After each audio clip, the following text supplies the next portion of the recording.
దేశ చరిత్రలోనే ఎన్నడూ లేని రీతిలో రాహుల్ గాంధీ గారి ఆదేశాల మేరకు పెద్దలు ముఖ్యమంత్రిగా రేవంత్ రెడ్డి గారు పగ్గాలు చేపట్టిన తర్వాత దేశ ప్రజల్లో ముఖ్యంగా మన తెలంగాణ రాష్ట్రంలో రాజకీయ సామాజిక ఆర్థిక అదేవిధంగా స్థితిగతులను మరి జనగణనతో పాటు చేపట్టాలని చెప్పి ప్రతిష్టాత్మకంగా చేపట్టిన ఈ కార్యక్రమం 50 రోజుల్లో కేవలం 50 రోజుల్లోనే 1,00,000కు పైగా అధికారులను నియమించి మరి రాష్ట్ర జనగణన చేపట్టడం జరిగింది.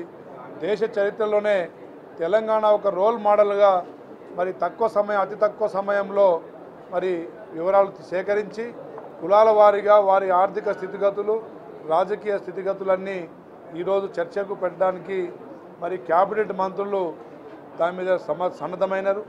మరి అలాంటి పరిస్థితులలో ప్రజాస్వామికంగా అందరికీ చర్చలో పాల్గొనే విధంగా మరి సభాపతి మరి సమయం ఇస్తామని చెప్పినా మరి రాజకీయంగా ప్రతిపక్షాలు దాన్ని రాజకీయ రాద్ధాంతం చేయడంలో వారి రాజకీయ అవివేకానికి నిదర్శనం అని చెప్పి తెలియజేస్తూ ఉన్నా.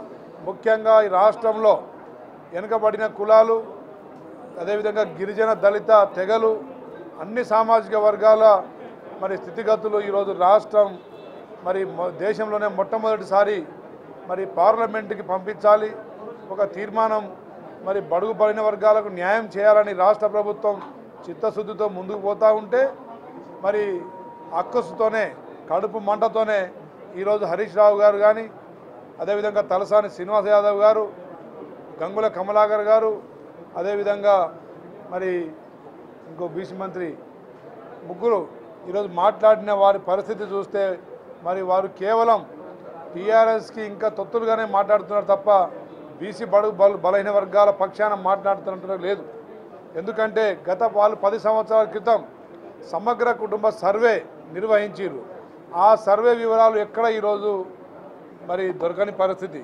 సమగ్ర కుటుంబ సర్వే కేవలం వాళ్ళ పార్టీ పథకాలకో మరి టీఆర్ఎస్ పార్టీకి మరి స్వయంగా వారు లబ్ధి చేకూరడం కోసమే వారు వాడుకున్నారు తప్ప దాన్ని ఎక్కడ బయట ప్రజలకు కానీ అధికారుల ద్వారా కానీ మరి బట్టబయలు చేసిన పరిస్థితి లేదు.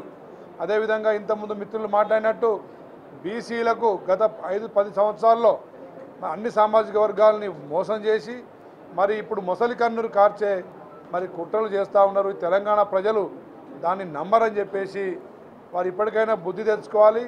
బీసీ బడుగు బడిన వర్గాల పక్షాన కాంగ్రెస్ పార్టీ తీసుకుంటున్న నిర్ణయానికి మరి మద్దతు పలకాలి.